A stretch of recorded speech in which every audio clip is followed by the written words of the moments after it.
Hey, good evening. It's so great to see y'all today.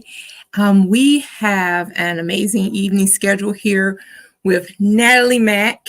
I have so many wonderful things to say about her, but I just want to make sure that in the homeschool community, I don't think y'all realize how many veterans and amazing women who are supportive and caring and will take the time to assist you with this homeschooling journey that we have. And so I'm just excited to have one of those many people who have poured into me, prayed over me, given me advice. Hey, sometimes homeschool is raggedy, and you be like, "Can you just pray with me?" Yes.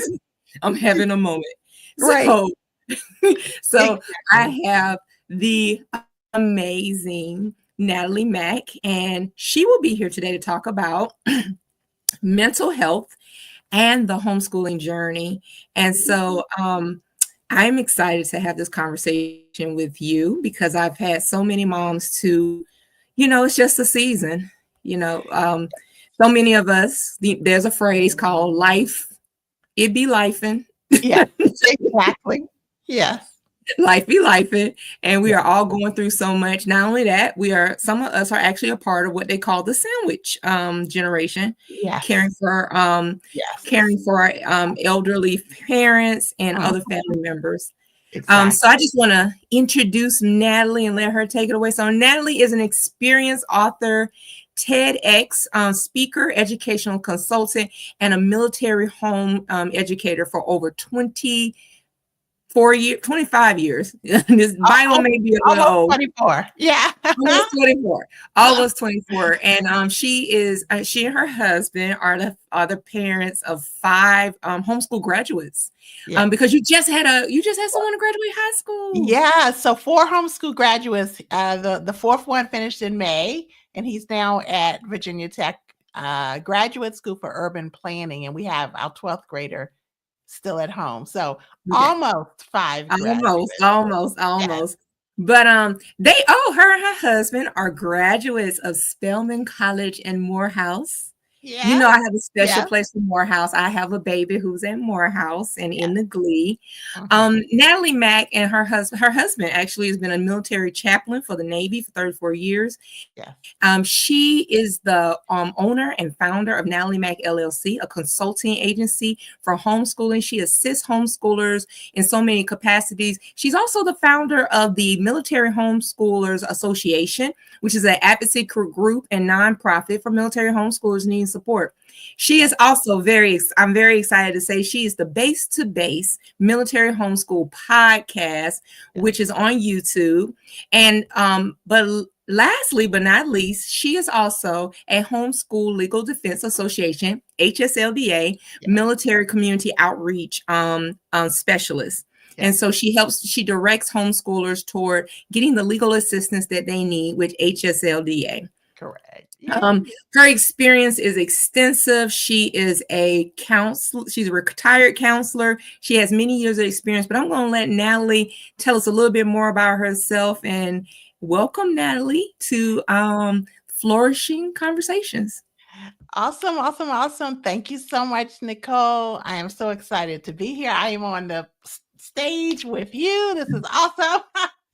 So you all produce so many incredible podcasts and interview so many people, and the work that you have done there in Atlanta has impacted the whole entire global homeschool community. So I am honored, excited, looking forward to Flourish in about 2.5 weeks or so, right, in the ATL. 20 days. Yeah, 20 days, right? 20 days. I'm scared. Yes. I was there last year for the first time, and I did the NCAA in homeschooling, helping those who have high school athletes, right? So they don't feel like they have to pivot back to public school or to public school. If they don't want to, they can homeschool and kids can get picked up, right, for athletics in college. So I'm excited to talk to you today about the mental health piece. So I'll be there speaking with one of my dear friends and colleagues, actually, Carla Fuller, and she and I both will be presenting for mental health and homeschooling. So I'm excited about that.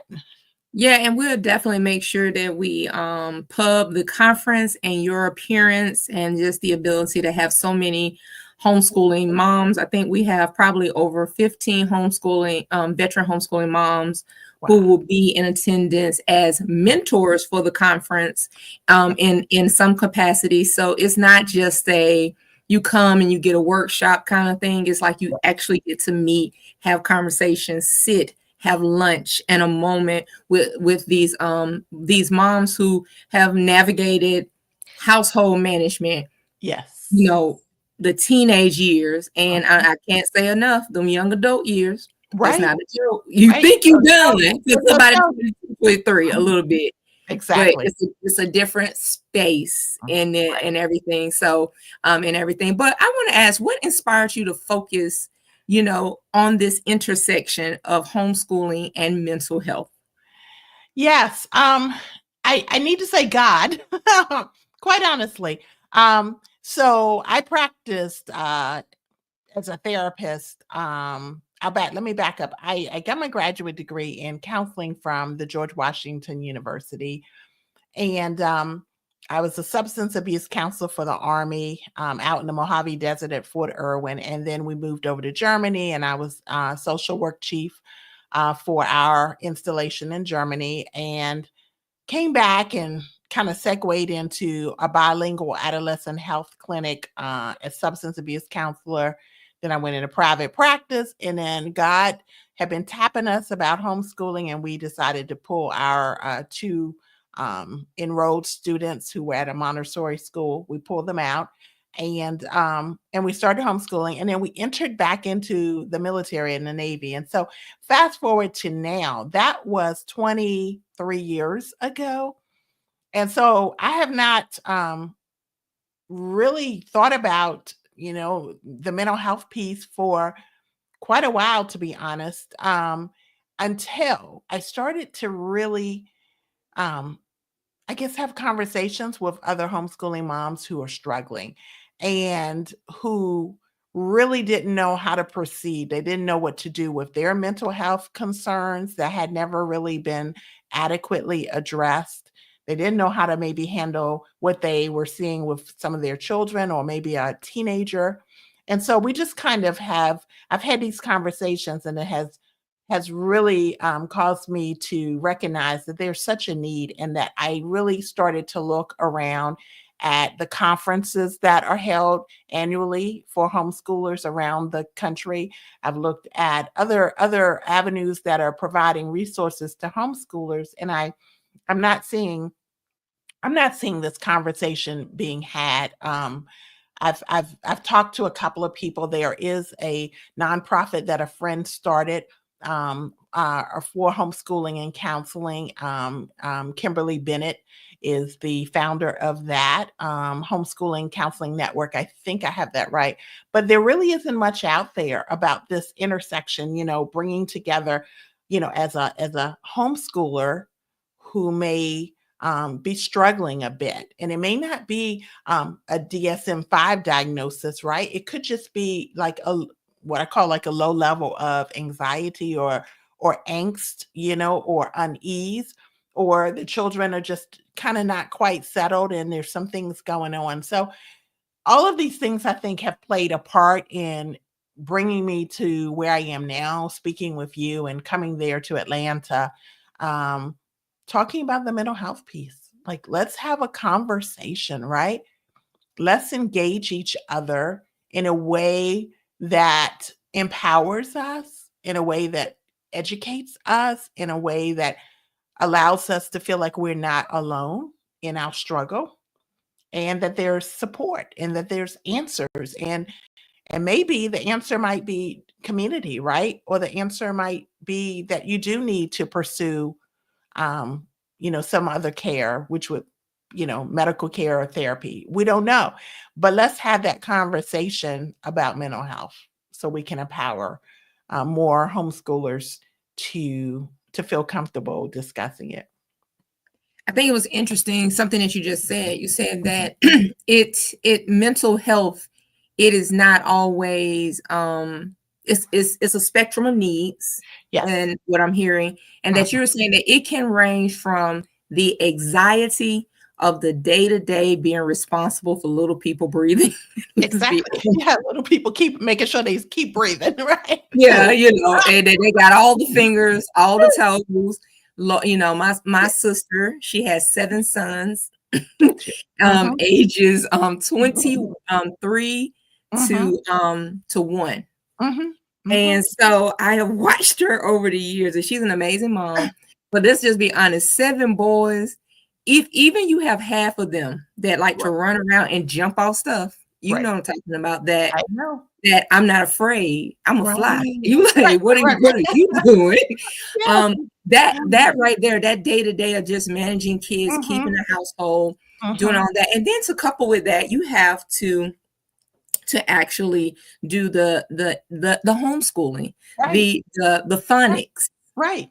And with many of us who have a range of Algebra. children, or we have an age range of children, Right. you may be hitting high school and pre-K all in the same day. And so when you were talking, I'm going through in my mind, remembering some of the strategies that I had to try to deal with many of the things that were going on in my household. But as a professional and a homeschooling mom of 5, what are some of the practical strategies that you would recommend for a homeschooling family to prioritize the mental health and well-being? Yes, I think a big piece of it is to realize that homeschooling is not like a panacea from it, that we may experience it as homeschooling parents ourselves, as well as we may see it in our children. And I think sometimes for families, that's a surprise. For homeschooling families, particularly, that may be, you may be caught unaware, thinking that, I'm homeschooling. So some of the triggers that you associate with a brick and mortar school that may, cause some of the mental health challenges or some of the anxieties and depressions, you may think, oh, we're homeschooling. So, and I'm home with my kids and I'm pouring into them and all the love and all the things, right? And you may think, oh, how is this happening? How is my child struggling, or how am I struggling? What's going on? I get to stay home. I don't have to go to 9 to 5. What's going on? So I think just recognizing the reality that that it happens, and it's not just you. Other people are experiencing it. And it doesn't mean that you failed or something drastic or terrible. It just means maybe you're just experiencing a little low level of unease about some things. And so recognizing that, I think also for those as Christians, this is a conversation that sometimes I've been told, oh, so-and-so is experiencing, a little anxiety. They just aren't praying enough, right? And I know I may be stepping on some toes, because as a Christian, I am all for prayer. Prayer has got me through, and prayer gets everybody I know through that actually prays, right? But at the same time, sometimes you need a little bit more. And I think God does use that a little bit more to help us get through some of the hard spaces sometimes. I think slowing the pace down sometime is a good strategy. Being very aware of how fast are you moving. Sometimes as parents, I will raise my hand. I probably move faster than some of my kids, right? I probably, the pace was maybe faster than their natural pace. And so having to, over the years, like recognize that and slow it down and figure out where each one of my students is. And I know that's hard, because homeschooling parents tend to have more than one child, even though there are a lot of homeschoolers with one child, and shout you all out as well. But sometimes having more, right, can be like, how do I meet these needs? I feel like I don't have enough capacity, right, or capability to meet the needs, right? And I think that, understanding you are called to homeschool. In many cases, people feel that, God has called them. You have the capacity, but sometimes it's just, you have to tweak some things. And so, Carla and I will be talking about that, and just giving a little bit of, opening that conversation, that door just a little bit, to have what is typically a hard conversation to have. And so hopefully that helps a little bit. There's so many strategies I could give, but I want to save some, right, for when we are actually there. Oh no, go right ahead. You can share a few more. I do think slowing the pace is definitely because a very great tip, because I think so many times as homeschoolers we Mm. fall into the space of overscheduling. Yes. Yes. And I live in Atlanta, and I'm gonna be honest with Yeah. you.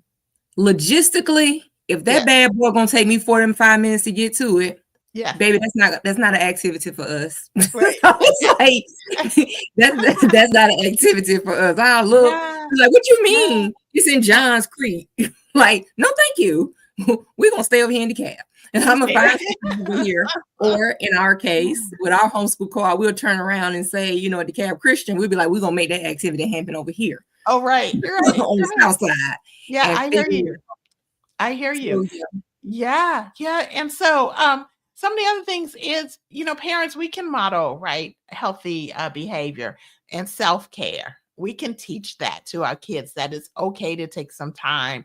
It's okay to have a hobby, right? It's okay to just spend a little bit of focus on us. That's hard as homeschool moms. Like sometimes it feels like you go, go, go. You get up in the morning, right? And once your feet hit the floor, you are gone all day till you literally almost pass out at night in the bed, right? And I know a lot of people will say, yes, that's me. And it has been me too as well. And so just kind of like what does self-care look like? I've realized as my children have become adults and they see me doing a little bit more of taking care of myself, right? Not that I didn't, but maybe it's something just to get away. Maybe it's to go out with some friends, and I know that's hard sometimes as homeschoolers. Maybe it is to, get a massage. I know that can be a little challenging financially sometimes, but it doesn't have to look like that. There are so many ways, that you can spend time on yourself and model what self-care looks like for your children, because you are raising adults. So that's one thing. The other thing I think about is social connections are important. And I know that S word, right? Socialization. And so I've always told people homeschoolers are not anti-socialization. We just like to choose who our kids are socialized by. And sometimes though, we might be introverted as a mom, but our kids might be extroverted and they might need just a little bit more social interaction by the community that you choose as a homeschooling mom, right? Whether it's a co-op or going out to 4-H or any extracurricular activities or classes. Sometimes just doing a little bit more out of the house can be helpful.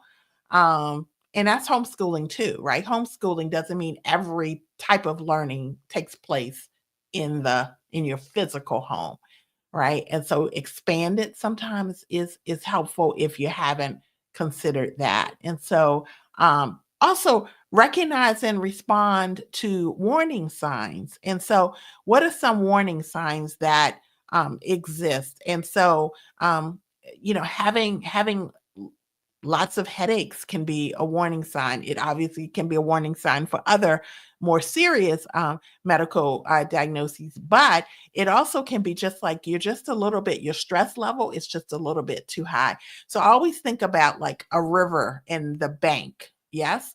And so there's a level that river typically is at. And when you get heavy rain, like deluge of rain, it starts to go over. So what is your normal water level? What is your normal stress level? What is your normal, level as an operating person? Like, how do you move about? What's your level? And then when you have life things that happen, right? Those tend to flood that level.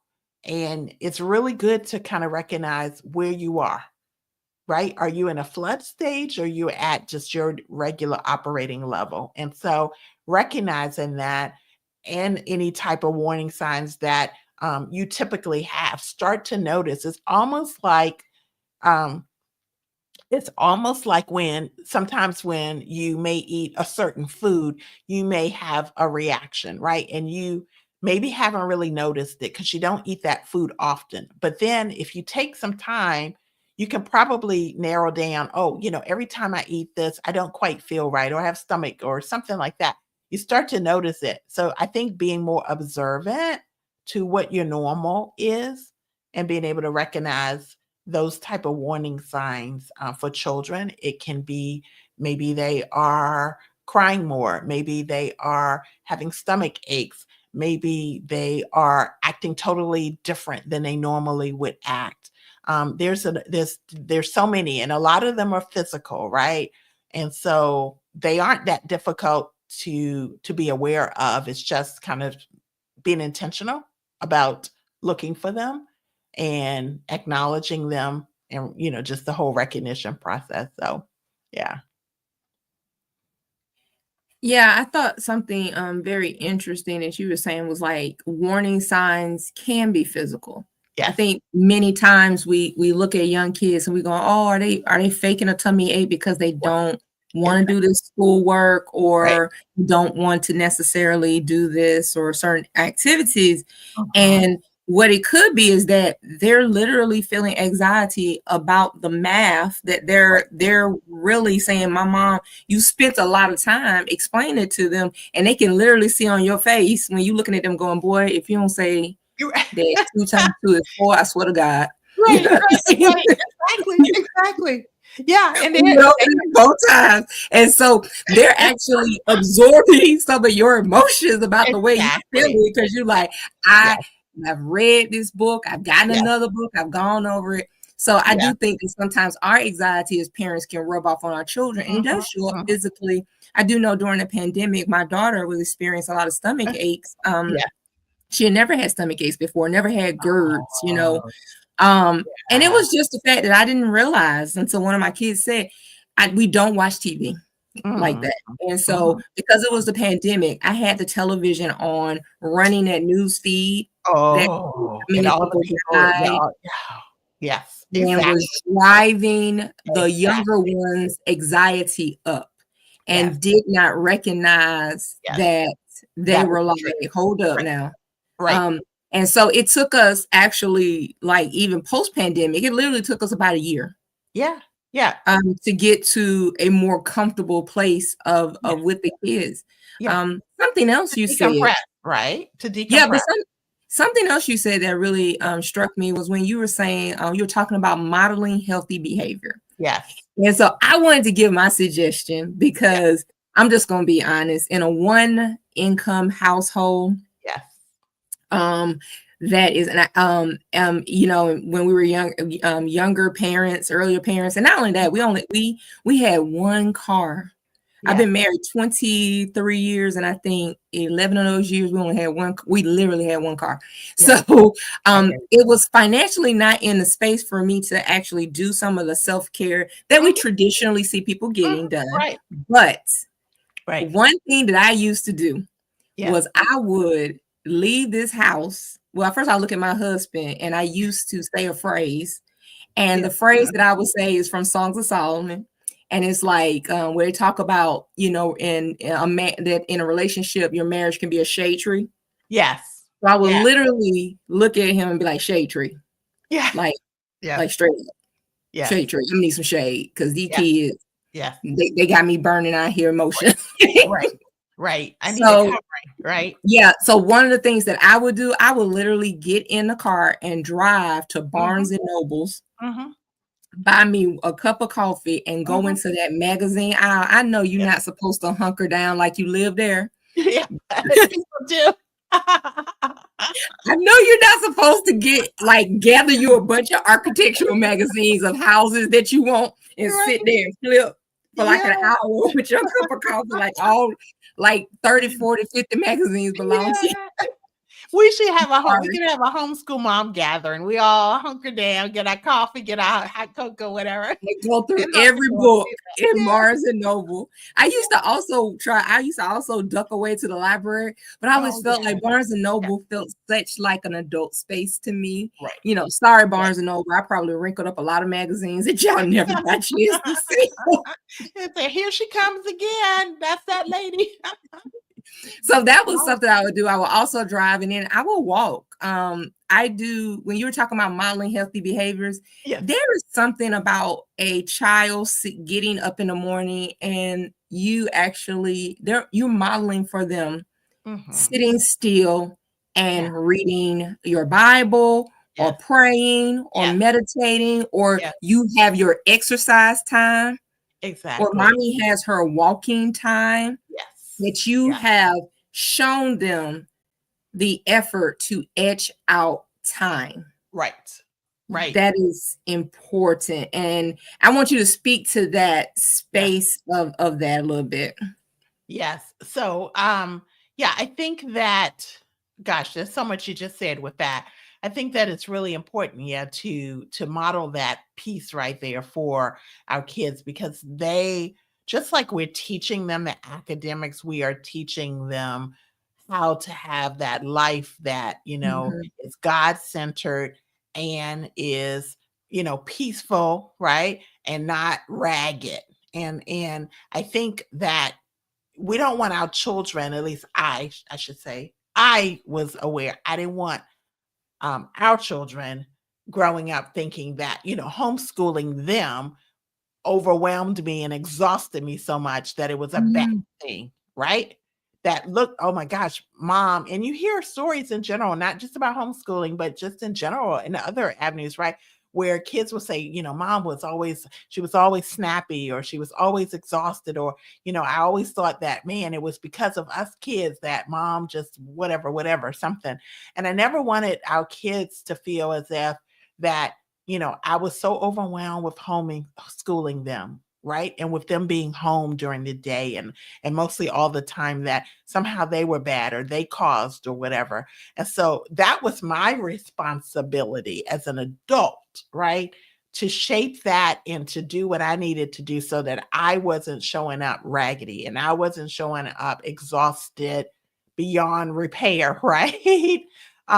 And that's life happens, and we have periods where you're so overwhelmed by situations that happens. But I mean, a continuum is what I'm referencing. We don't want a continuum of that you're so overwhelmed that that's what your kids see, and that's the memory that they have. And then you are almost like your child, you didn't really know what was triggering during COVID with the TV on, right? Our kids don't always know what's causing the angst inside of themselves. And something like that we can control as parents and that we can be aware of and intentional about, so that that's not the legacy, that's not the message. I think we should do our due diligence as homeschooling parents to be aware of that. And so there's a whole lot we could talk about with that piece, but I've always been aware that that's something that I want our kids. And plus, I'm hopeful, prayerful that my grandkids, if the Lord sends us any, that our kids that were homeschooled will say, yeah, I want to homeschool my kids. I want to give them what they received. Not perfect, because we're not perfect people, only God is. But they got enough, and with God, they're launched, and they are whole and sound in mind, body, and spirit, right? Yes, that's good that you say that they are whole, because I think another part of this modeling healthy behavior is modeling the healthy relationship portion Right. of this, and that I have seen homeschool moms who worship homeschool. I'm gonna be honest, they they worship that bad boy, and they drop all other obligations, even financially overspending and not communicating with their spouse or the person they're co-parenting with, because they're like, this is the right way to go. And one of the things that I'm trying to get back to, because I actually just sat down and wrote down this.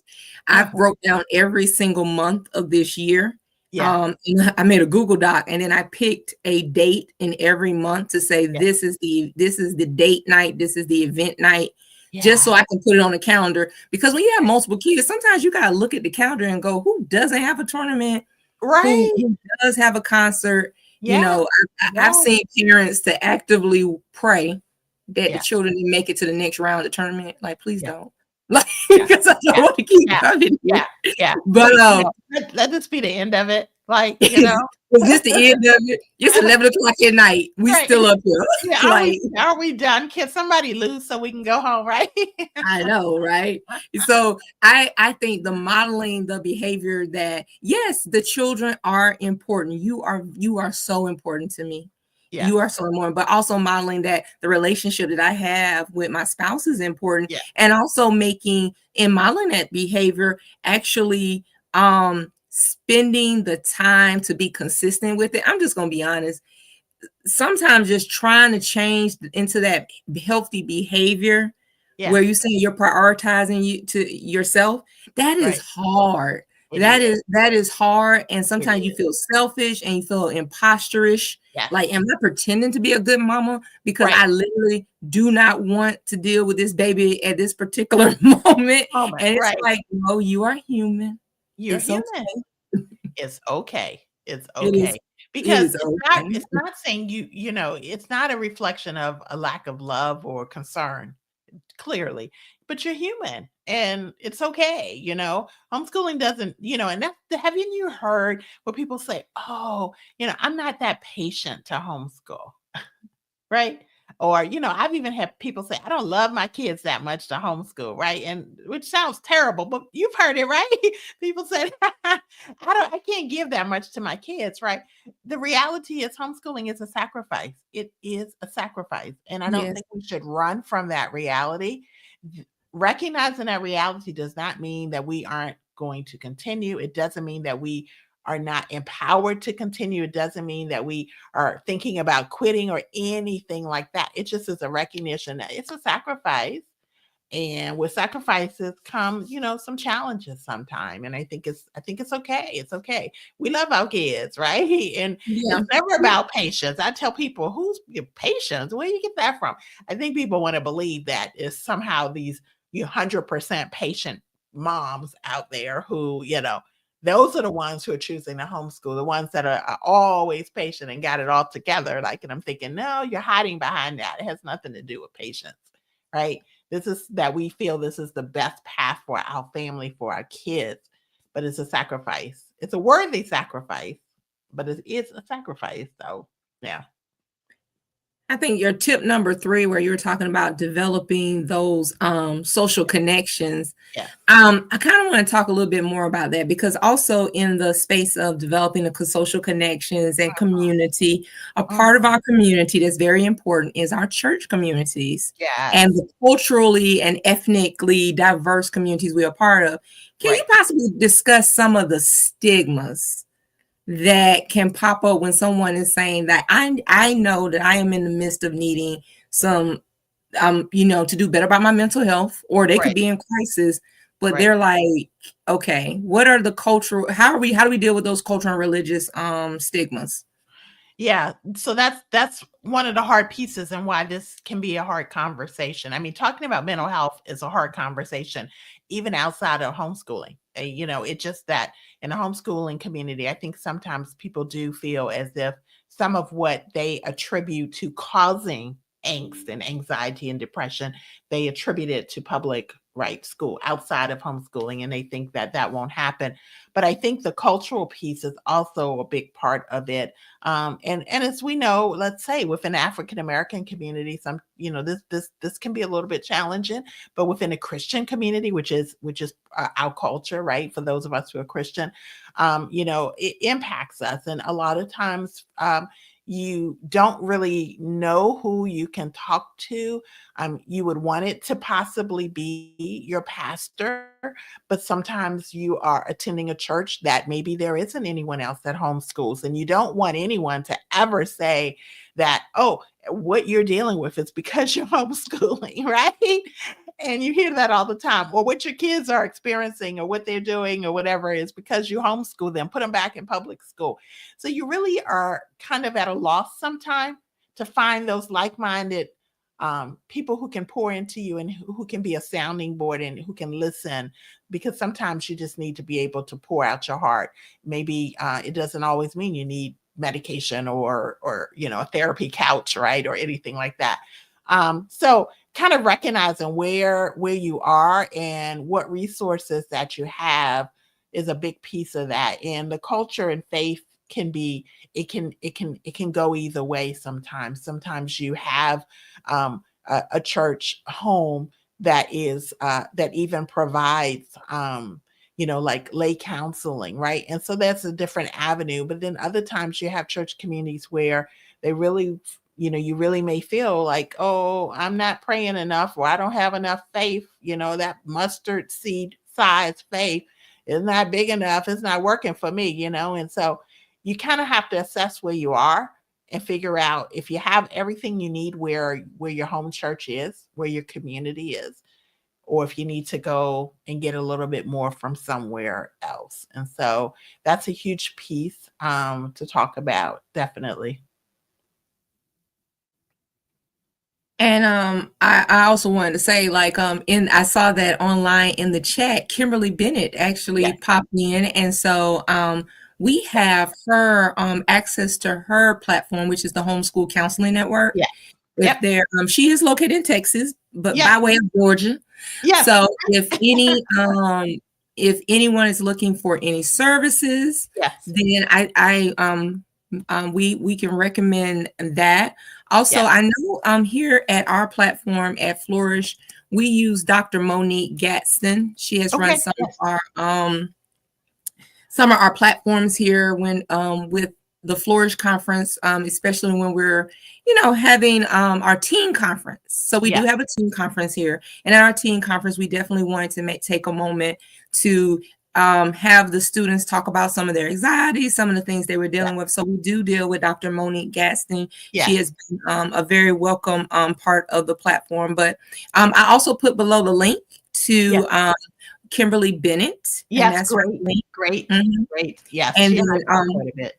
Yep. And so thank you, Kimberly, for your service to the community. And then we also have Dr. Monique Smith Gadsden, who is, she did a couple of, at our homeschool co-op during the pandemic when everyone was home, we actually did some Zooms with teenagers to see how they were feeling and some of the things that were going on during that time. And it was very, very helpful. Another thing that you were talking about, when you were talking about the whole aspect of community, and that engagement, I know it is your heart to see parents homeschool well and see them in community. And one of the things that when we were talking about the whole mental health piece, it's so funny. I was talking to somebody and I was like, I should get a t-shirt made that says Jesus, therapy, and community. Like, that's what keeping me right, because it's something to say about that once a week. I know people think the homeschool co-op is for the kids, but I'm gonna be honest with you, the homeschool co-op is just as much for the mamas. Right. We get together and we kiki it up. We cry on each other's shoulders. We get advice. We trade curriculum. Right. I have been blessed to have that kind of experience, and I'm so excited that we're going to have you here in this community, because then you get to share with us so many amazing things with our attendees. So we've given them a sneak peek of some of the things that you will have going on in your session. What exactly are there any other like little tidbits and things that you can say to the community to be like, hey, if you really, really are, this is a space to come, that Flourish, the Flourish Homeschool Events and Conferences, this really is a place. It's where we come and we hang out and have a lot of fun. Right. Yes.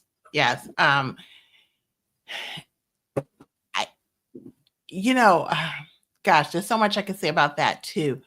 I think that as a community, as homeschoolers, I feel as if sometimes we minimize the significance, the benefit maybe of gathering together and attending a homeschool conference. And I think we may feel as if, oh, we're doing okay with our family and managing and homeschooling. I don't really see the reason I need to attend a conference. And so, but the reason is for that fellowship and for that like-mindedness and your community. This is your village, right? These are your people. These are the families that have chosen the same path, maybe a little bit of a different walk on the path, but we all on the same path of homeschooling. And I think being in community with people is so powerful. I mean, that's what I think happened during COVID when, for example, churches where people were not able to gather. And so they had pivoted to online. I say it's better than nothing personally, but there's something about being in person, and conferences provide that.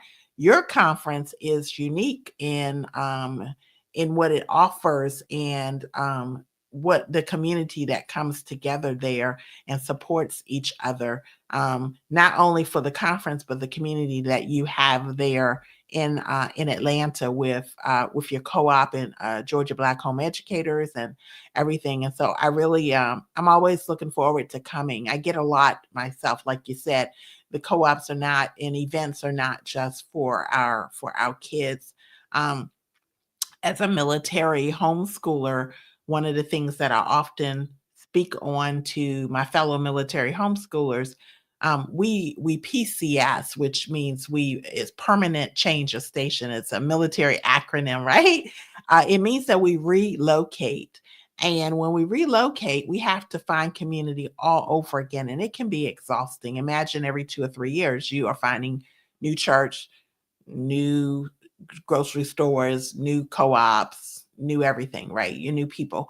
But it's so important. It's so important to push through and to find community. And so Flourish, anyone that's listening, definitely make it a priority to look into and to consider attending. I think that you sometimes have no idea what you're missing until you actually push forward and attend. And then you realize, wow, this is what I was missing. I didn't even realize it. And so, yeah, I'm definitely looking forward to coming.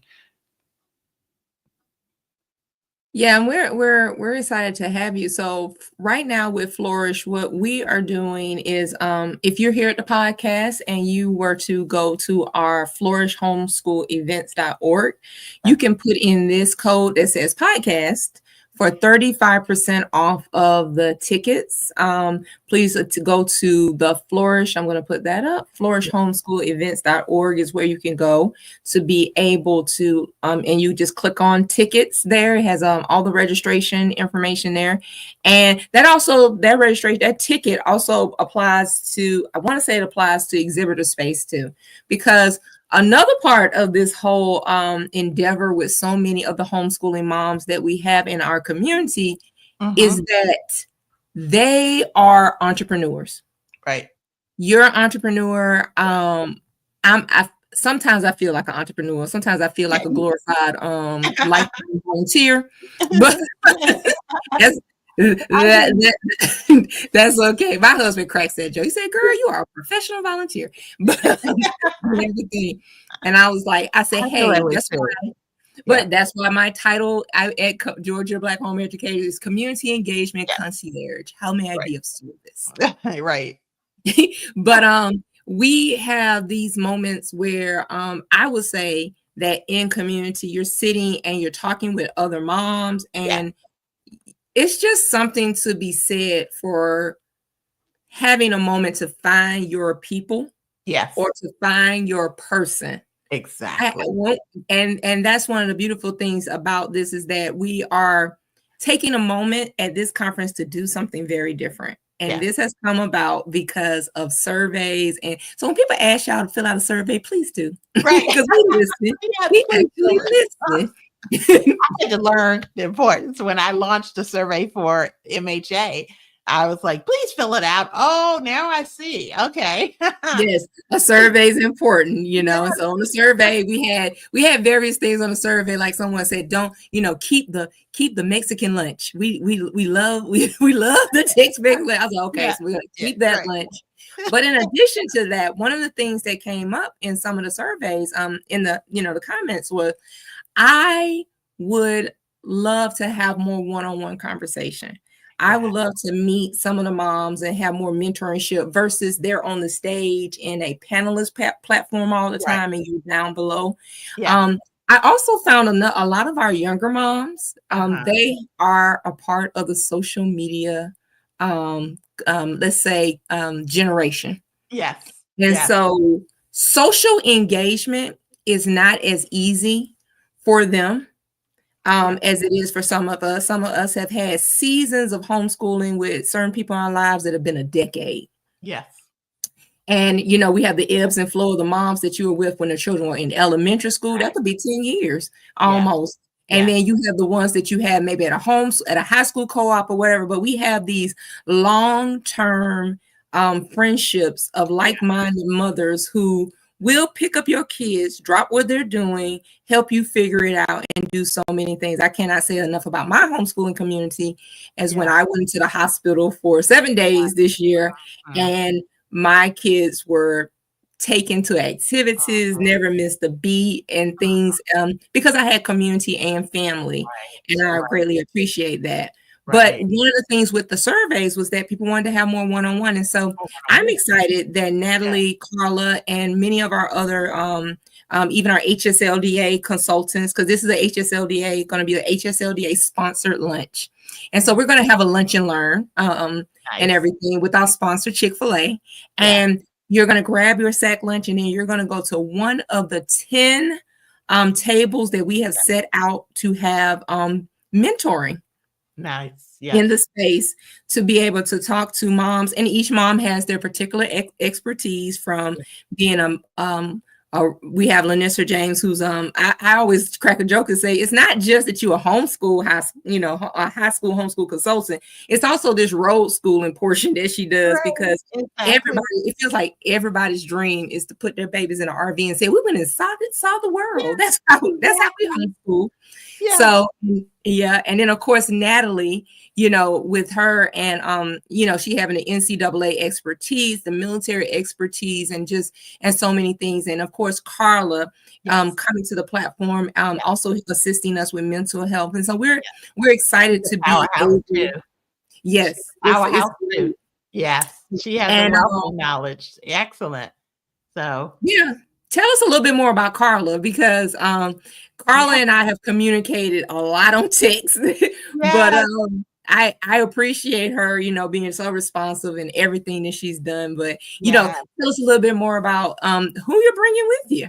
Yes. Yes. So Carla has her marriage and family therapy degree. And so she and I have been blessed to work together at HSLDA. Obviously, we are remote. And so we don't get to see each other often, but we have definitely bonded in so many ways as, not only homeschooling moms, but as well as, colleagues that have the mental health, experience and education and background. And so she's a wealth of knowledge. I'm excited to be partnering with her for this. I'm so thankful for her presence and her calm spirit and her clarity. And so I know that you all are in for just an incredible workshop. And just to get to meet Carla, Carla is a sweet, dear friend. And I also wanted to shout out National Homeschool Advocacy, NHA, with Anita Gibson, who is a dear friend. And Carla and I know I can speak for Carla. I see she's joined too. Hello, Carla. That we're thankful, right, for NHA and their support to allow us, right? They are sponsoring this mental health and well-being for homeschooling parents talk that Carla and I will be giving. So I'm really excited about their support as well.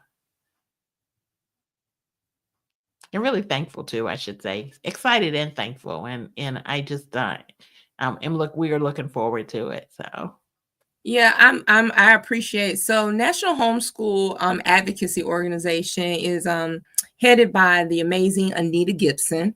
And I can't even say how many years Anita got in homeschooling game. Her yeah. children are, what is Yeah. it, 35? Like, She graduated. I don't remember when her last one, but they're all like adults, married with kids, adults, but yes, incredible. married with kids on the Yeah, other side incredible of the story. rainbow that Yeah. we are all trying to get to with homeschooling, teenagers, young adults, and all. Yes, So right. Anita Gibson is a veteran homeschooler who, and she has the National Homeschool Advocacy, and her organization is the sponsor for our mental health portion of the homeschooling of this homeschool conference. We are also so blessed to have Anita also participate in a panel. And so this panel will be about cultural restoration and integrating heritage and healing into the homeschooling journey. It is so interesting. And this is also in the realm of mental health because it's very interesting. You get home alone, homeschooling your kids by yourself. Right. You will start to deal with family issues and things and traumas or CPTSD, childhood post-traumatic stress disorder. So many things that you didn't realize you were dealing with until you're trying to parent intentionally, maybe gently or things like that. And so you're just like, I don't feel like I have the skill set to do this. I often talk about, I have a teenage girl. She's 14 years old. This little woman is so amazing to me in like her confidence level. And so many of our little Black homeschooling girls, they have confidence in a way that I look at them and sometimes I'm a little jealous. I was like, man, if I felt like that when I was 14, nobody could stop me. So I'm looking at them and I'm also parenting her, but I'm parenting her and I love my mother and I love my family, but I'm parenting her through a time of life in which I didn't quite get this exact same type of parenting. I understand. Yeah. And so knowing that my mom is amazing cheerleader, has always been there to support me. She has been amazing, but just a different generation. Right. And we have to be conscious of that. It's just a different generation. And many of us want to do things differently, but it's not a solution for you to just say, I'm defiantly going to parent my child just the opposite of my parent. Right. That's not going to work. Right. You need some resources. And that's why we are talking about this. What is the cultural restoration and integrating the heritage? And there's healing in actually being honest about things in your family and honest about the spaces in which you may not have gotten the encouragement because you were a little girl with kinky hair or you were browner than your siblings. We know how colorism can actually divide families. Yes. And things like that. And so in this space, we have Dr. Sherrill Smith, who is the consummate homeschool researcher. Love her. Yes. And then we have Amber O'Neill Johnson, the heritage mom. Incredible. She will be here, and she's Charlotte Mason with a afro, as she says. And so and everything. And we have the comparable Anita Gibson, who has her amazing kids. I know her daughter has mastered many languages. I think she was working for the UN at one point. I think for the State Department in Korea. So in South Korea. And she speaks Korean fluently, and she has her grandbabies and just an incredible family legacy, heritage. So and it's just wonderful. It's gonna be some good folks there. It's gonna be good folks, right? It's just cool to see. It's cool to see people down the road where you're trying to get to. Yes. Where you're trying to be. I mean, don't get me wrong. I love the moms who are on the journey with me, but then I also love to I always think about, what was it in the Old Testaments where they had the stones of remembrance. Right. Yeah. So I'm looking at them, I'm like, girl, you are stone of remembrance. Cause like I'm looking at you made it. You made it. It's I have a heart for this, and I've talked a little bit about it with you too, right? And other of us who are in the African American homeschool community, where I just know like the Paula Penn neighbors, right? Remember Yes. Morning by Morning and her sons in Harvard, and Cheryl Carter, Dr. Cheryl Carter, and there's just like there's an abundance of us that have like our part of that heritage and that foundation, right, in the Black homeschool community, in the homeschool community, period, right? And I just think that if I think there's a space for us to I guess be mentors, right? To come along our our younger sisters who have made the choice to join us on the path, and to just be like that guide, that light. Here we are, and reach back with our hand to help. And so that's something I'm working on, what that looks like in our free time, right? Your free time. Right, like Yes, you have a lot going on, and it's so funny you say that. Even though we're 20 days out from the homeschool conference of 2025 Flourish. My mind is always thinking, who can I bring in for 2026? So I appreciate that shout out, Dr. Dr. Cheryl Carter, Paula Penn neighbor, and even Dr. Khadijah Coleman. If y'all are available, girl, we have a space for you in Georgia for 2026. Just putting that out there. I'm gonna put my pub out there. But hey, if they want to come down now, we're excited. But we will definitely, I would love to have them on the stage to talk to them in this platform. Yeah. Well, and I'm going to be on a panel too, Nicole, on Saturday. With Dr. Khadijah's Black Home Educators.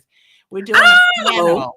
Yeah, she has her teach. I totally forgot. She is having yes.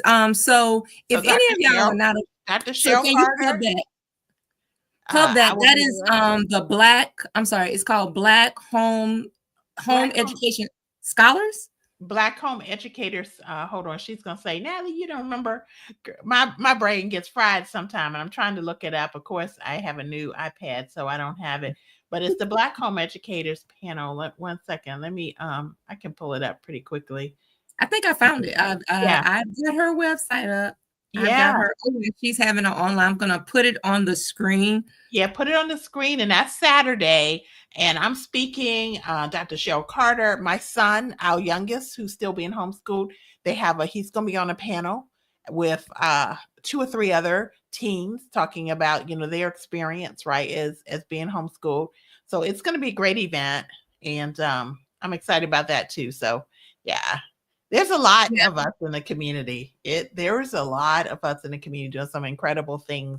And I like to shout us out, and I think encourage all of us. So yes. So yeah, I was looking around trying to find her because I had her information up, and I did want to make sure that we did shout her out because it has been. I think so many times we are just in the community. One thing about the homeschooling community is that we are not territorial about the space that we're in. Right. And I'm going to, if it'll let me share the screen. I don't know. Black Family Homeschool Educators and Scholars. Yep, that's her site. And so if you get an opportunity to be a part of the platform, we are excited because Georgia Black Home Educators, there we are. We are a sponsor this year. Yeah. Yes, our logo's up there, and we're a sponsor. We're so excited. This is actually one of the